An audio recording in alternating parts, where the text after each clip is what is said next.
Greetings, ladies and gents, and welcome to Slate's edition of Tales from Outer Space, where I take stories from across the internet and read them for your entertainment. This particular story is called Hunters, written by LgFatherAnthrocite. Do you want to live forever? Valeria, Conan the Barbarian. The creature smelled the air. Humans had been here, and recently, the smell of them was lingering. The great shaggy-haired beast put its nose to the ground and sniffed the earth, searching to see which way they had gone.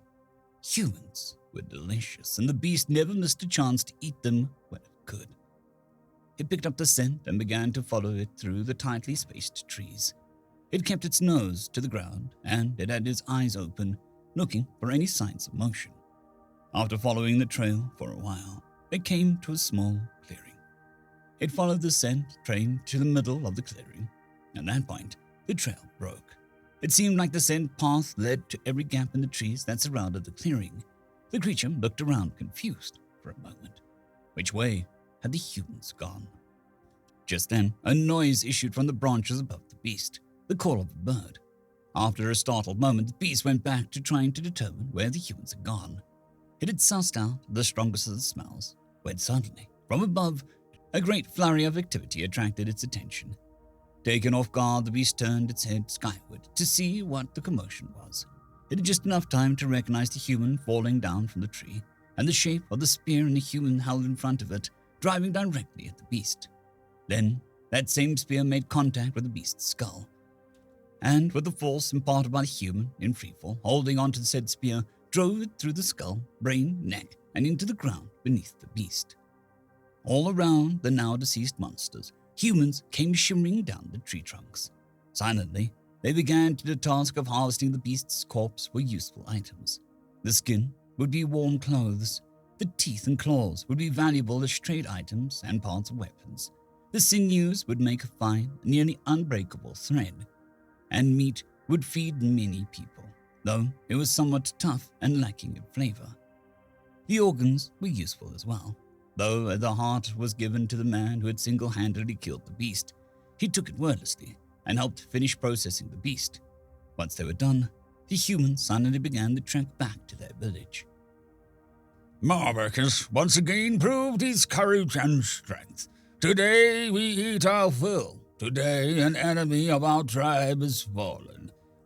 Let us thank the many men who volunteered to hunt the creature down. The chief, who had been speaking solemnly, let out a loud whooping cheer, and everyone in the village repeated it. 10 men had gone out to destroy a monster that had been stalking them for months. After more than 2 weeks, they had hunted down and killed the beast. Now the same village that the creature had been preying on was eating its flesh during a victory party. Marvick held out a small plate to the village elder. On it were strips of cooked meat.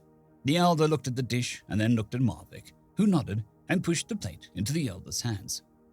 This honor is yours, Marvick. You need not share it with me, the elder stated flatly. I had too many already. I don't need any more, Marvick replied. He sat quietly and ate a small portion of the heart, leaving the elder to finish the rest. Such a delicacy was not easy to come by, and consuming it made one stronger. Giving up part of the heart meant sharing that power with someone else. But Marvick had been a beast hunter for his whole life, and didn't need or want any more of the power that came with it. Even now, there were hardly any beasts in the forest that could challenge Marvick's prowess. Even the beasts of the forests were beginning to avoid the areas around the village. This was the first time in nearly a year that Marvick and the other hunters had needed to go and deal with a threat. Marvick thought perhaps it was time to retire from beast hunting. The village needed good food, and deer and elk were still plentiful in the forest, as well as all sorts of birds. The others in the hunting party would need to get along without him sooner or later. Marvick decided and resigned to tell the chief in the morning that he would become a regular hunter and leave the beast hunting to the younger men. Marvick, is it true you will retire from beast hunting? Asked one of the younger members of the tribe. It is true I've gotten old, and I no longer have the speed to fight my prey. I'll become a regular hunter and help the tribe that way, Marvick replied. Do you think that I could be a beast hunter? The boy asked. Marvick looked down at the boy. He was thin and wiry, so he lacked a good bit of strength, but he was covered in dirt and debris from the forest, so he had some experience in the forest. Might could, but it might be tough for you.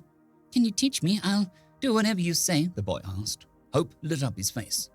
Marvick stared hard at him for a moment before saying, Meet me at sunrise around the east gate. The old man and the boy walked through the forest. Each carried a knife, a spear, and a small water pouch. As they walked, Marvick pointed out signs from the beast that they had slain a few days prior. Tufts of fur caught on branches, footprints in the soil. Marvick told all he could remember. The boy tried to remember all he could. Marvick stood beneath a tree. The boy was up in the branches, as was trying to conceal himself amongst the foliage. Marvick would point out the ways the boy succeeded and failed. Soon the boy had disappeared among the branches. Marvick nodded as he examined the boy from multiple angles. He was a quick study. Marvick was standing almost directly beneath the boy and was about to tell him to climb down when he realized that there was no noise. The forest had gone quiet. Marvick backed up to the trunk of the tree and readied his spear. He looked around, trying to see or sense the threat that had caused the animals to go silent. He motioned for the boy to stay quiet, and then he knelt down, grabbed a branch from his feet, and stood back up. He then snapped the branch loudly and dropped it to pieces, and quickly readied his spear. Moments later, motion off to his left caught his attention. He swung his weapon in a wide arc and just barely caught another of the shaggy-haired beasts square in the chest. This one was slightly bigger and had a wider head and shaggier pelt. A male. They must have been a mated pair, and the one Marvick had killed was the female. The thick fur caught Marvick's spear and kept it from driving too deeply into the beast. Marvick felt his feet slide as the weight of the beast pushed him back, the massive jaws snapping just inches from the tip of his nose. The fetid stink of the creature's breath made Marvick want to gag, but he pushed hard and forced the beast to a standstill. No! Marvick bellowed. The beast was too preoccupied with the prey in front of its eyes to notice the small human leap from the concealed spot in the branches above and drive a spear deep into its back. Marvick shuffled towards the gate of the village. Slung over his back was the body of the beast, drained and gutted. Beside it, the boy walked with a slight limp. The two entered the village, and everyone came to greet the beast hunters back from the hunt. Today, Tobak has proven his strength and courage for the first time. Marvick has only just begun to teach him the ways of beast hunting, but already he has made a kill. Today we eat our fill. Today an enemy of our tribe has fallen. Let us thank the two men who hunted the creature down. Again the chief made a loud whooping noise, which was echoed by the whole tribe. Tomek will make a fine hunter, Marvick said to the chief. Oh, how do you know? The chief asked, as the three sat together to eat. Tomek was afraid when he saw the beast, but he stayed silent and still until I gave the signal. Despite the fear in the beast's heart, he leapt from the tree and struck the beast squarely. After that, killing it was easy, Marvick said. He pointed to the swollen ankle on the boy who was turning a little red in the face at such naked praise. He does need to work on his landing, though. Laughter rang throughout the village. Story number 2. Coping Mechanisms, written by Apophis-Pegasus. Do you have a worst fear? My worst fear. Some humans at the bar were talking about their worst fears. Oh, well, I was always scared of heights. No, really. I'm being serious. Heights scared the crap out of me as a kid. But you're a pilot. Yep. You are flying this aircraft as we speak. Yeah. Funny how things turn out, isn't it? Well, what are you doing? Calling my family? What is your worst fear? Well, growing up, it was open spaces. Agoraphobia, I think it's called. Yeah. Anyways, I was always a shut-in. Why do you ask? Just curious. Say, what do you do for a living? Oh, I'm an EVA specialist up in the Western Space Dock.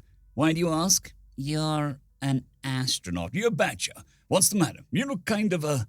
Wait, where are you going? Crazy. They're all crazy. Human, have you ever had a worst fear? Of course. Water. Hated it growing up. Hated learning to swim. Always stayed on the beach. Hated the stuff. Well, that's more than understandable. Humans can't breathe in it.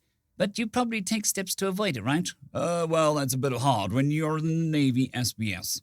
Navy what? Special boat servers, combat divers. Life throws you some curveballs in life, don't it? And What is wrong with you people? end of story.